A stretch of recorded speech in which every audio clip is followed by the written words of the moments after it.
Julian Devereaux prided himself on being unshakable.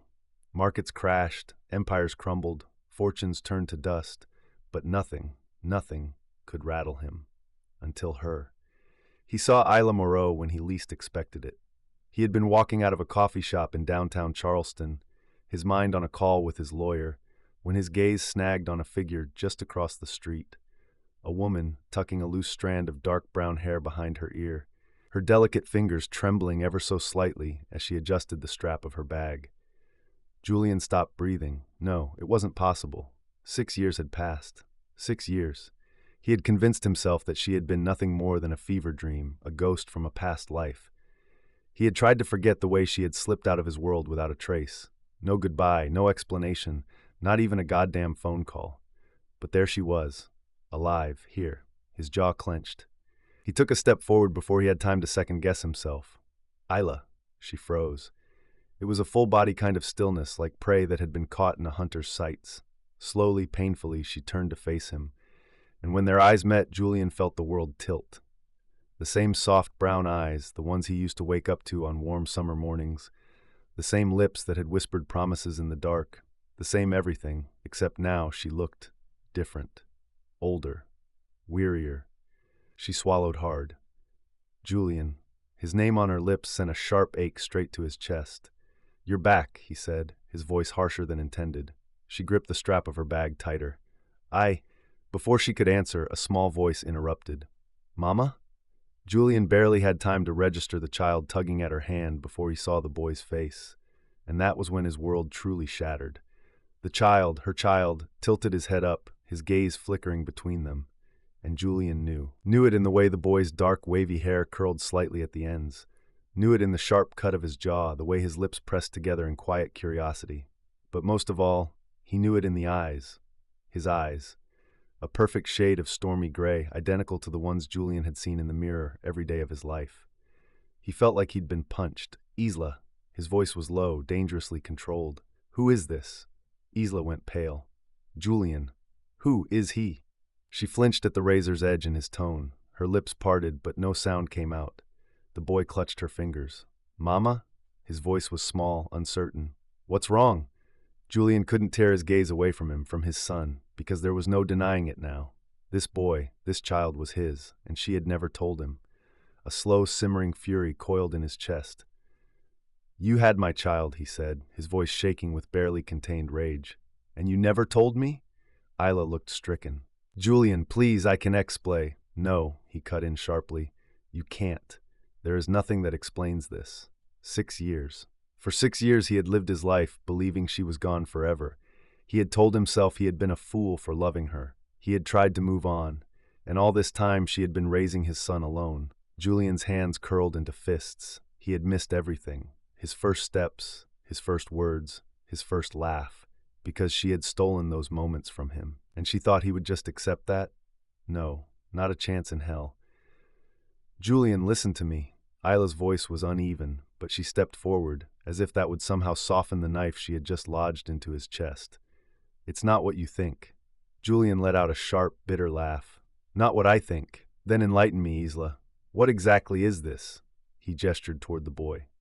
"Because it sure as hell looks like you ran away and raised my son without ever telling me." Pain flickered across her face, but he refused to feel sympathy. Not when she had taken everything from him. "I was going to tell you," she whispered. His stomach twisted. "When?" he demanded. "When he turned 18? When he was walking down the aisle? Or maybe never?" Isla flinched like he had struck her. "It wasn't like that." "Then tell me what it was like." His voice was dangerously low. "Because from where I'm standing, it looks like you decided I didn't deserve to know I had a child." Tears glistened in her eyes. But he wasn't ready for her tears. Not yet. Because there was one thing she needed to understand. "You don't get to make that choice for me," he said, voice hard. "You don't get to shut me out of my own son's life." She opened her mouth, but before she could speak, a small voice cut through the tension. The boy Leo looked between them, confusion furrowing his small brow. "Mama," he asked again, this time more insistent. "Who is he?" Isla inhaled sharply.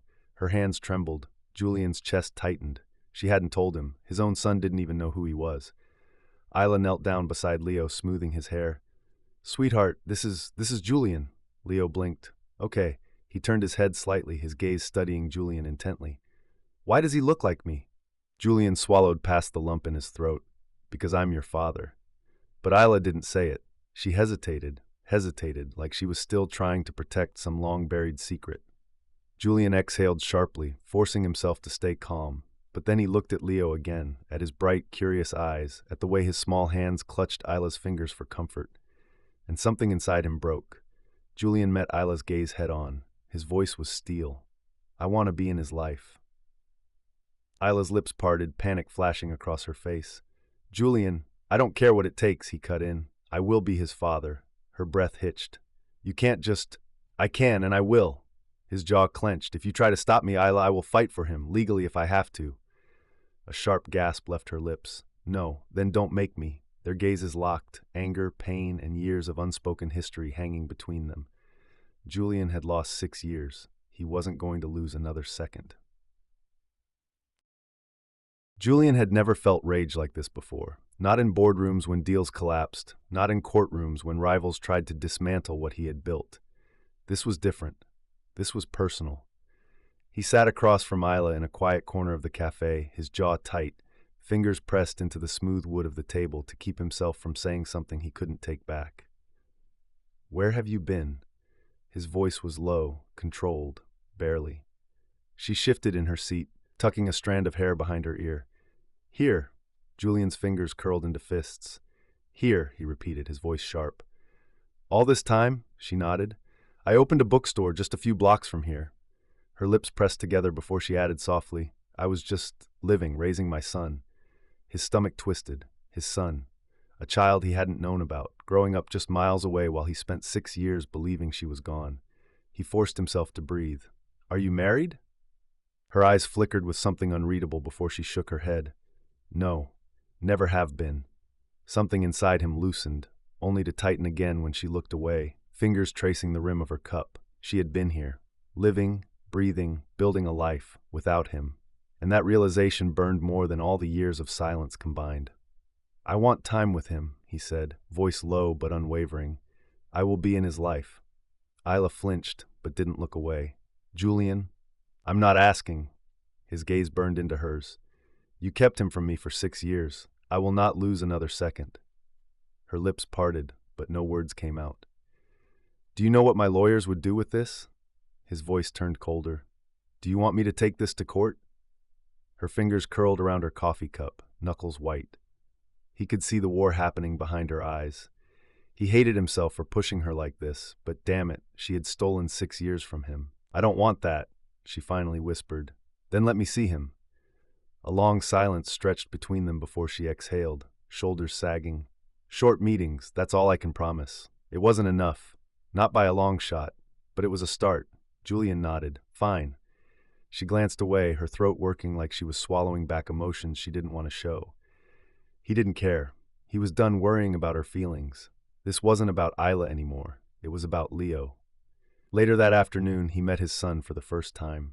Leo sat on a park bench, legs swinging, a book in his lap. Isla stood nearby, arms crossed, watching them like a hawk. Julian sat beside the boy, unsure how to do this. He had never been unsure of anything in his life. Leo turned his head slightly, eyes flicking over him in quiet observation. Julian wasn't sure if it was comforting or heartbreaking that the kid already had his calculating gaze. You read? Julian finally asked, nodding toward the book. Leo nodded. A lot. A small smile tugged at the corner of Julian's mouth. Good, smart kid. Leo's little shoulders lifted in a shrug. Mama says so too. Julian glanced at Isla, who was pretending not to listen. He looked back at Leo. She's right. Leo studied him again, brow furrowed. You look like me. Julian's throat tightened. Yeah, he murmured.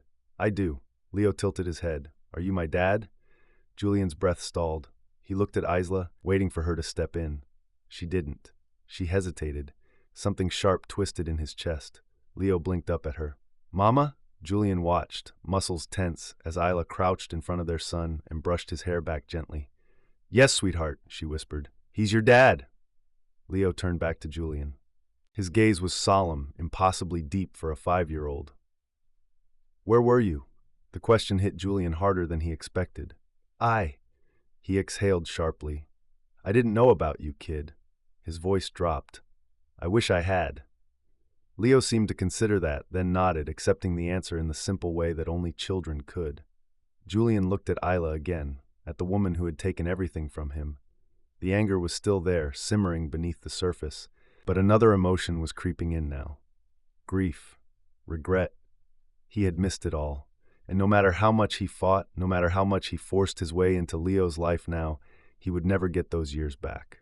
And that was the part that hurt the most. Leo sat across from Julian at the ice cream parlor, his small hands gripping a melting cone, watching him with those sharp gray eyes. My eyes. The realization still hit Julian like a sledgehammer. He had a son, a living, breathing piece of himself, sitting right in front of him, licking vanilla ice cream off his fingers. And yet there was a distance between them, one he hadn't built, but one he had to tear down. Leo swung his legs under the booth. So, what do dads do? Julian blinked. The question was so simple, so innocent, yet it cut deep. He cleared his throat. What do you mean? Leo shrugged. Like, moms do bedtime and make pancakes and know what hurts before I even say it. What do dads do? Julian had no answer, not one that mattered anyway. He could tell Leo that dads went to work, that they built companies and made money, but none of that would mean anything to a 5-year-old. So instead he said, Dads, show up. Leo tilted his head. Are you going to show up? Julian's throat tightened. Yeah, kid, he murmured. I am. Leo studied him for a long moment, then nodded as if that answer satisfied him. Julian wasn't sure if he had passed some invisible test, but it felt like a start. Later, when Julian returned Leo to Isla, the weight of it all pressed down on him. He had taken his son for ice cream, something fathers were supposed to do without a second thought. But for him, it had been a monumental moment, his first real moment, and it was one of thousands he had missed. He didn't speak until Leo had run inside, chattering excitedly about how he had gotten 2 scoops instead of 1. When he turned to Isla, his voice was rough. I missed everything, he said quietly. Isla's fingers tightened around the hem of her sweater. Julian, his first steps, his first words, his first goddamn ice cream cone. His voice shook. Do you even understand what you took from me? Isla's eyes were glassy. I know, and I hate that it happened this way. Then why? The question tore out of him, raw and unfiltered. Why did you leave, Isla? Why didn't you tell me? Silence. She opened her mouth, but no words came out. Instead, she turned her face away, her shoulders rising with a sharp inhale. Julian exhaled harshly, running a hand through his hair. You can't even say it. It's complicated. No, he bit out. It's cowardly. She flinched, and for the briefest moment, he hated himself for the words. But damn it, didn't he deserve answers? Didn't he deserve something? Before he could push further, Leo's voice called from inside. Mama, where's my blanket? Isla turned to go, pausing just long enough to whisper, Good night, Julian. And then she was gone. That night, Julian sat alone in his penthouse, staring out at the city skyline. He had everything, wealth, power, success, but for the first time, none of it mattered. Somewhere out there, his son was asking questions about him, wondering if he'd stay, if he was the kind of dad who showed up, and Julian had never wanted to be something more in his entire life. The next evening, as Isla tucked Leo into bed, his small voice broke the silence. Mama? She smoothed his hair. Yes, baby? Is he gonna stay? She froze. Who? Leo looked up at her with those gray eyes. Julian. He hesitated. My dad. Isla swallowed hard. I don't know. Leo was quiet for a moment, then whispered, I think I want him to.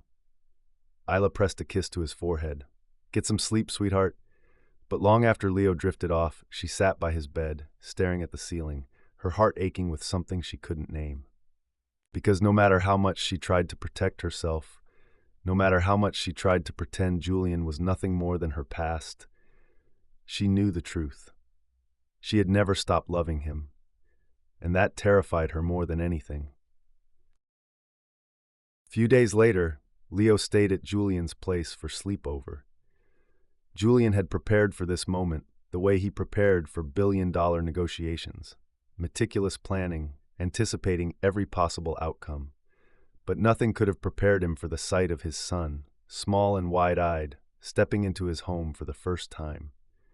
Leo's hand tightened around his backpack strap as he took in the sleek, modern lines of Julian's penthouse. Floor-to-ceiling windows framed the city skyline, the lights casting a golden glow over the dark wood floors.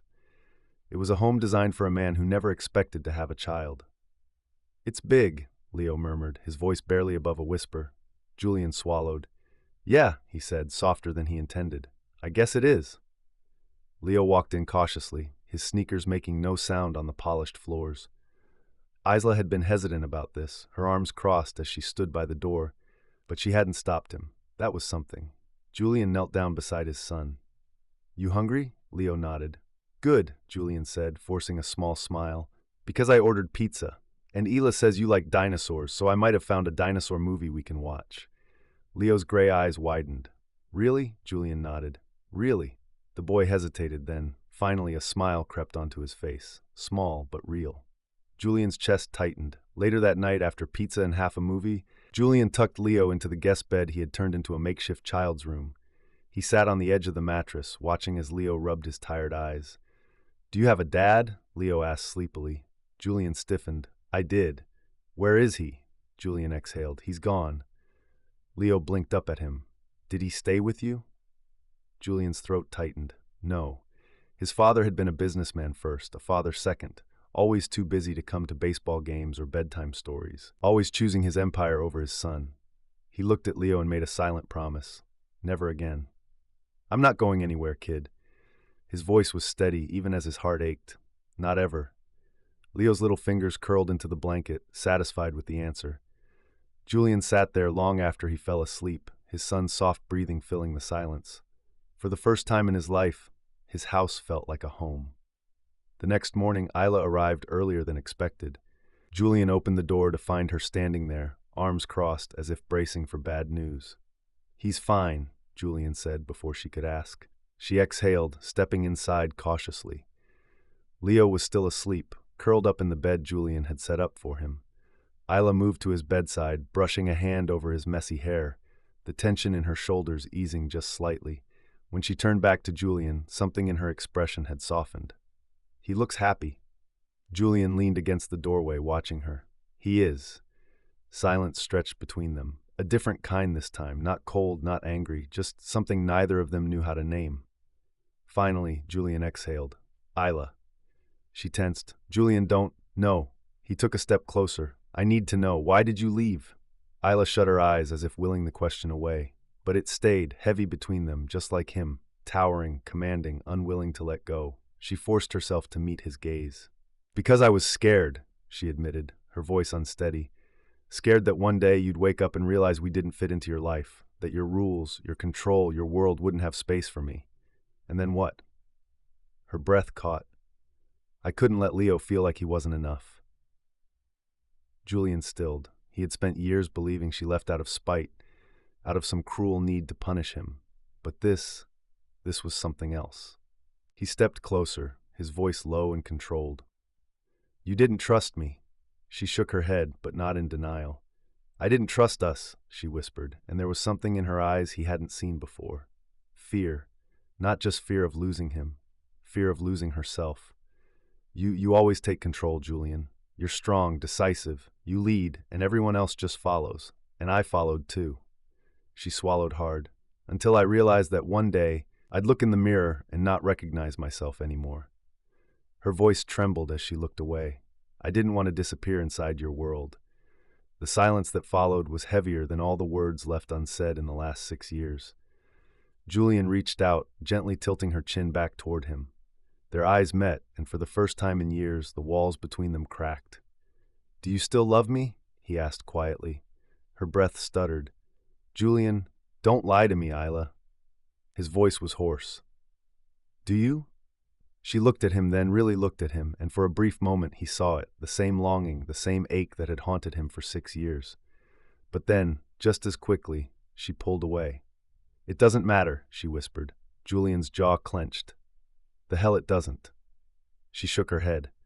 "Love isn't just a promise, Julian. It's not just words." She glanced toward the bedroom where Leo was still sleeping. "And I can't risk him getting hurt." Something in her voice made Julian realize this wasn't just about the past, it was about now, about whether she could trust him to stay. He exhaled, stepping back, giving her space. "I'll prove it to you," he said, his voice steady, "to both of you." Isla swallowed hard but said nothing. Julian watched as she turned back to Leo, brushing his hair once more, and for the first time since she had returned to his life, he didn't feel like she was slipping away. Not yet. Not ever. Next day, they agreed to have a small picnic in the park near the Isla's bookstore. Julian arrived a little bit earlier and was waiting outside. Then he saw them. Julian hadn't expected to feel this. Jealousy was a foreign thing to him, useless, unproductive. It served no purpose in his world. And yet, standing outside Isla's bookstore, watching another man laughing with Leo, his gut twisted in a way he didn't like. The guy was tall, relaxed, dressed in an easy kind of way that suggested he had all the time in the world. His smile was effortless, his stance too casual, too familiar as he reached out and ruffled Leo's hair. Julian clenched his jaw. "Who the hell is that?" he asked, barely restraining the bite in his voice. Isla beside him sighed. "Julian, don't Julian me. Who is he?" She turned to face him, arms crossed. "His name is Adam. He's a friend." "A friend," Julian repeated, the word tasting bitter in his mouth. "Yes," her voice was flat. "And before you ask, no, he's not Leo's father figure. He's known Leo since he was a baby, and he's just—" She exhaled. "He's just part of his life." Julian's grip on control slipped. "That should have been me." Isla flinched, her eyes flashing with something unreadable. "I know. It wasn't enough. Nothing was enough to make up for the 6 years he had lost. But later, when Leo grabbed both of their hands and tugged them toward the park, some of the anger faded. The three of them sat on a picnic blanket, Leo between them, his laughter filling the air as he chased bubbles more. Isla blew toward him. Julian found himself watching them more than he cared to admit. The way Isla smiled at Leo, the way she smoothed his hair, her fingers gentle and instinctive, and then the way she looked at Julian when she thought he wasn't paying attention. A soft look, a lingering glance, a reminder of something that had never really disappeared. Then, without thinking, she murmured, "You always hated the park." Julian smirked. "I still do." "You are such a liar, Jules," she teased, the words slipping out naturally like muscle memory. Then realization dawned, and her lips parted slightly, because she hadn't said Julian. She had said Jules. The old pet name. The one she used when they were tangled in sheets, when she whispered his name between laughter and kisses. A moment passed, a charged, breathless second where everything hung between them. Then she looked away, flustered. Julian smiled. "Slip of the heart, sweetheart." Leo, completely oblivious, flopped onto the blanket between them. "This is fun," he declared. Julian chuckled. "Yeah?" Leo nodded enthusiastically. "We should do this all the time." Then, as if it were the most obvious thing in the world, he looked between them and said, "Can we be a family?" Silence. Julian's chest ached. Isla's fingers curled into the blanket. "Leo," she said gently, that's not how it works." Leo frowned. "Why not?" Julian met Isla's gaze, his voice steady when he spoke. "Because sometimes grown-ups have to figure things out first." Leo tilted his head, unconvinced. "But you like each other." Julian didn't look away from Isla. "Yeah," he said softly, "we do." Isla inhaled sharply. It was too much history, too much emotion, too much of everything pressing down on her. She pushed off the blanket, standing quickly. "We should go," Leo pouted. "But now, Leo." Her voice was tight. Leo grumbled but obeyed, trudging toward the car. Julian stood, catching Isla's wrist before she could leave. "Running again?" Her eyes darted away. I just need space." Julian let her go, but his voice was firm. "Take all the space you want, Isla." He stepped closer, lowering his voice. "But we both know you'll come back." She didn't argue, because she knew it too. Julian had always been a patient man when it came to business. He could wait out stock fluctuations, sit through grueling negotiations, and bide his time until every piece fell into place. But with Isla, he was done waiting. She had been avoiding him since the park, retreating into the safety of distance, pretending their moment, the slip of her heart, the way she had called him Jules, hadn't happened. Julian wasn't going to let her pretend. So, when he found himself outside her bookstore after closing, knocking on the glass door, he wasn't surprised when she hesitated before letting him in. "Julian," she sighed, exasperated, It's late. You're still here, he pointed out. So am I. She gave him a look, but he pushed forward. You keep running, Isla, but it's not going to work this time. She folded her arms. Julian, no, I let you walk away once. I let you disappear with my son. His voice lowered, controlled but intense. I'm not letting you shut me out again. Her lips pressed into a thin line. It's not that simple. It is, he countered. You're making it complicated because you're afraid.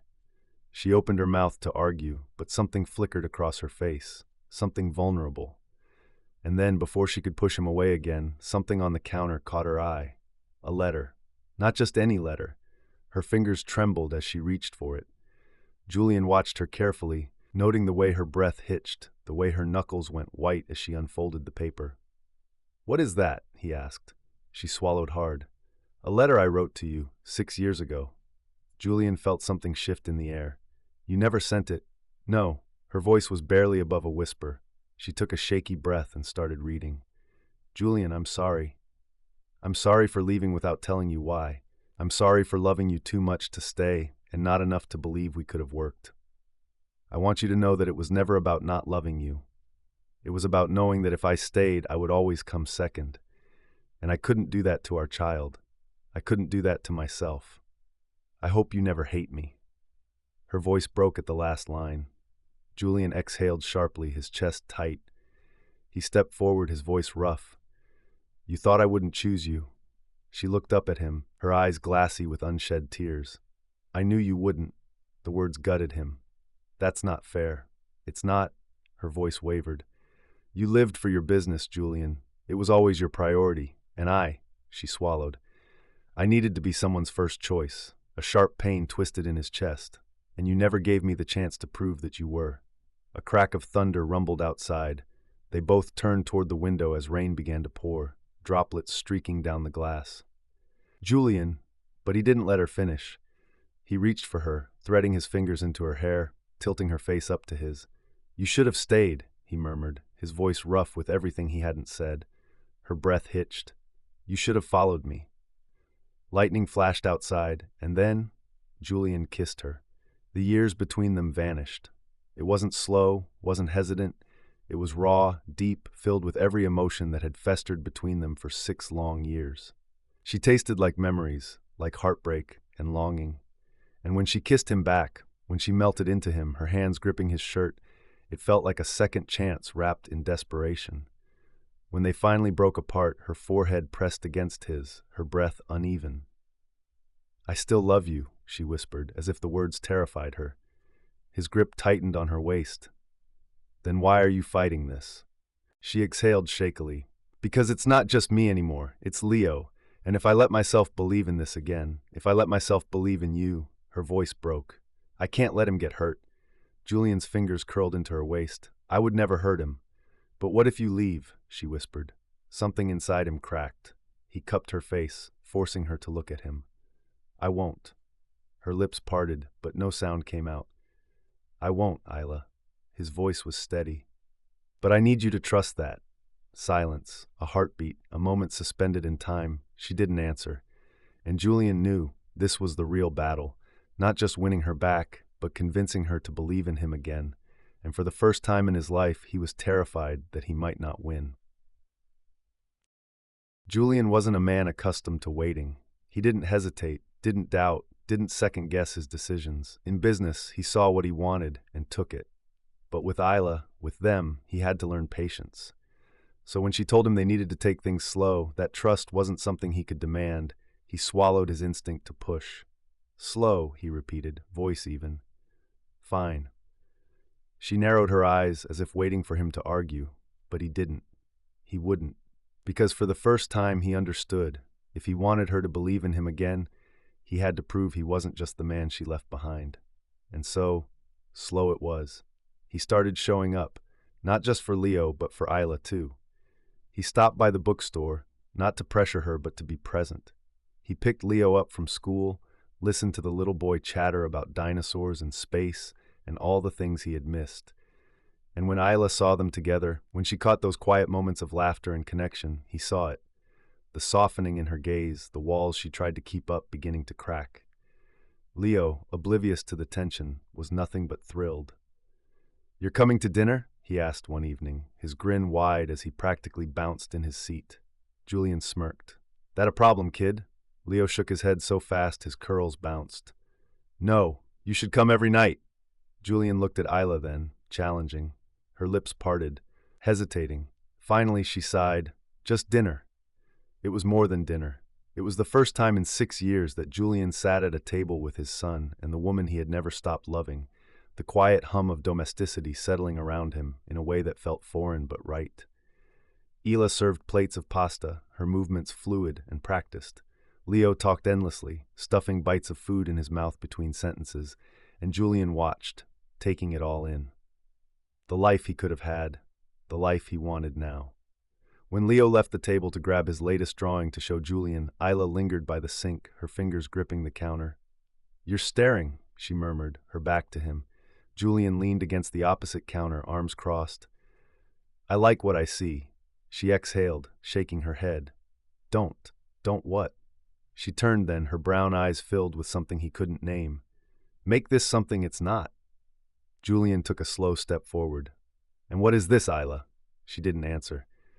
But later, when Leo was asleep and the house was quiet, when Julian moved to leave, she didn't step away when he brushed against her. She let him touch her, let his fingers graze her arm, his thumb trace the inside of her wrist, and then she let him kiss her. It wasn't careful this time. It wasn't controlled. It was heat and history, years of unsaid words and unfinished feelings pouring into a single moment. Her hands found his shirt, gripping the fabric like she was torn between pushing him away and pulling him closer. Julian groaned, deep and low, dragging her flush against him. "Tell me you don't want this," he murmured against her lips, "and I'll stop." She didn't tell him to stop. She kissed him, hard and desperate, letting him press her against the wall, letting his hands roam her body like he was relearning every inch of her. It was everything, until she pulled away. Her breath was uneven, her lips swollen, but her expression, hesitant, afraid, made his stomach drop. "I can't," she whispered, shaking her head. Julian's jaw clenched. "Isla, I can't," she repeated, pushing past him. And just like that, the moment shattered. Later that night, Julian paced his penthouse, his mind a storm. She wanted him. He knew she did, but every time he got too close, she ran. Every time he proved he was here, she questioned it, and maybe, just maybe, that was what drove him over the edge, because the next time they spoke, he slipped. "I don't understand you," he said, frustration lacing his tone. "You say you don't trust me, but when have I ever—" "Julian," she warned. "No." His voice was hard now. "I need to know. What else do you need from me?" She exhaled sharply, stepping back. "This is exactly why." "Why what?" "Why I left." That shut him up. Her voice was quieter when she spoke again. "You try to control everything. You think you can fix everything if you just push hard enough. But Julian, this isn't a deal you can negotiate." Julian's chest tightened, because she was right, and for the first time in his life, he didn't have a single damn move to make. Julian had spent years closing deals, sealing partnerships, and winning battles no one thought he could. But nothing had ever exhausted him the way Isla Moreau did. She pulled away again. He should have expected it. Should have known the moment their kiss turned from desperate to real, she'd find a way to retreat. But it didn't stop the anger from burning through him when she showed up at the bookstore the next day, carefully distant. When she spoke to him in clipped sentences, refusing to meet his eyes, when she pretended like it never happened. "You're doing it again," he said flatly. Isla stiffened, her back turned to him as she rearranged a stack of books. "Doing what?" Julian leaned against the counter, arms crossed. "Running." She let out a slow breath but didn't look at him. "I need time." His jaw clenched. "How much?" "I don't know." A humorless laugh left his throat. "Of course you don't." She flinched, finally turning to him. "Julian, it's not that simple. It never is with you, is it?" His voice was low, frustrated. "I kissed you. You kissed me back. And now, instead of dealing with it, you're acting like it never happened. Because it can't happen. Why?" His voice sharpened. "Because you're scared?" Her silence told him everything. Julian exhaled, running a hand through his hair. He wanted to yell, to demand answers, but he knew by now that forcing her wouldn't work. So instead, he stepped back. "Fine," he said quietly. "If you don't want me, I won't force you to." Her breath hitched, but he wasn't finished. "But I'm not walking away from Leo." His voice hardened. "So you need to decide if you want me standing on the outside or if you're going to let me in." She didn't answer, and this time he was the one who walked away first. Julian had always been careful around Leo, never wanting to push too much, never wanting to make the kid feel like he had to choose sides. But Leo was smart, too smart. And when Julian arrived for dinner a few nights later, the energy in the room was different. Leo barely touched his food, picking at his plate in silence. Julian set down his fork. "All right, what's up, kid?" Leo hesitated, then looked at him with wide, uncertain eyes. "Did I do something wrong?" Julian frowned. "What?" Leo's small fingers curled into his napkin. "You and Mama, you were happy, and now you're not. Was it me?" Julian's chest ached. "No," he said instantly, his voice firm. "Leo, listen to me. This isn't about you." Leo sniffed. "Then why does Mama look sad?" Julian glanced at Isla, who quickly wiped her eyes. He turned back to Leo. "Because sometimes grown-ups get scared, but that doesn't mean we don't love you, and it definitely doesn't mean you did anything wrong." Leo looked between them, unsure. "Are you going to leave?"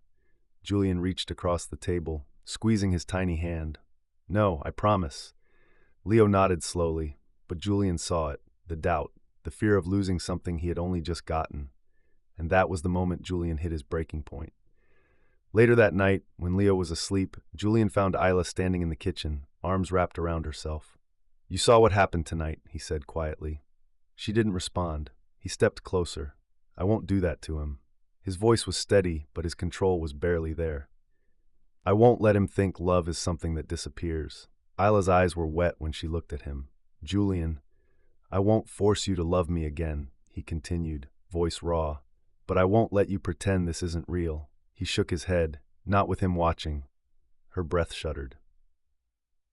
Julian exhaled sharply, taking a step back. "You need to figure out what you want, Isla." She swallowed hard. "And if I can't," his jaw tightened, "then I guess I'll just have to love him enough for the both of us." And with that, he walked out the door.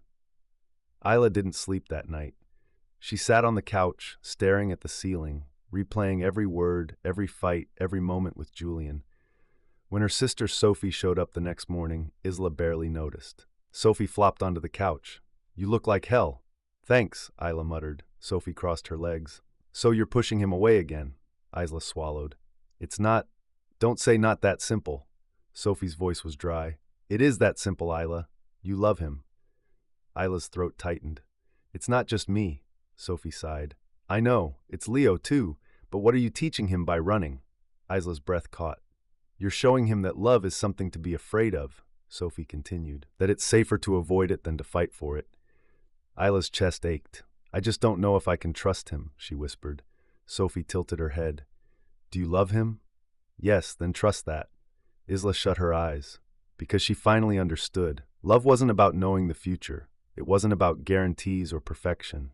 It was about choosing someone, even when it was terrifying, even when it felt impossible.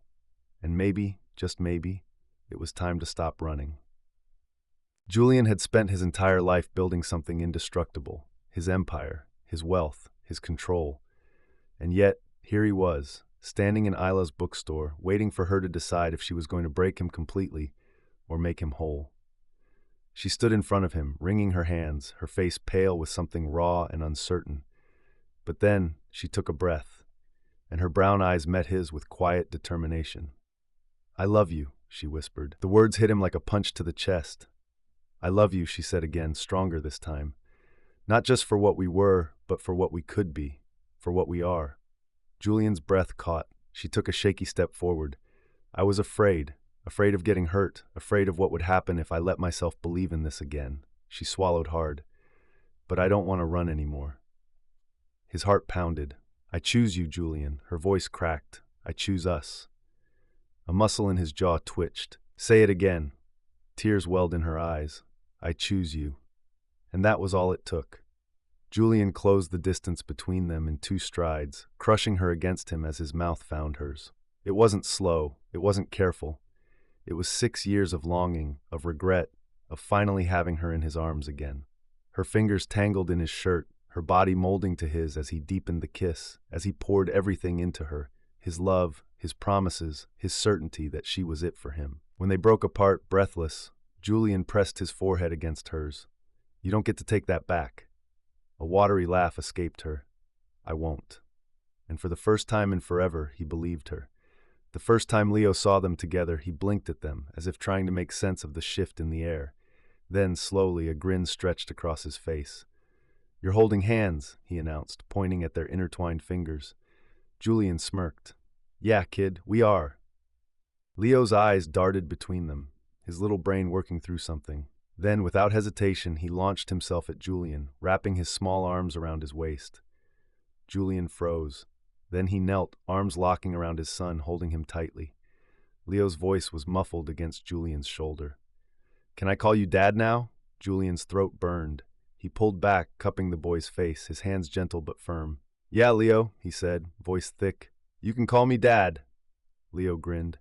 "Okay, just like that, like it had always been meant to be."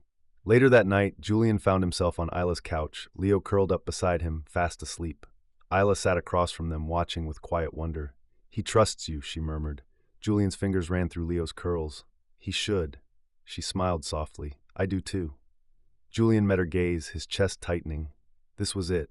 No contracts, no negotiations, just them, a real family. And for the first time in his life, Julian Devereaux didn't feel like he had to fight for something. Because for the first time, he had everything.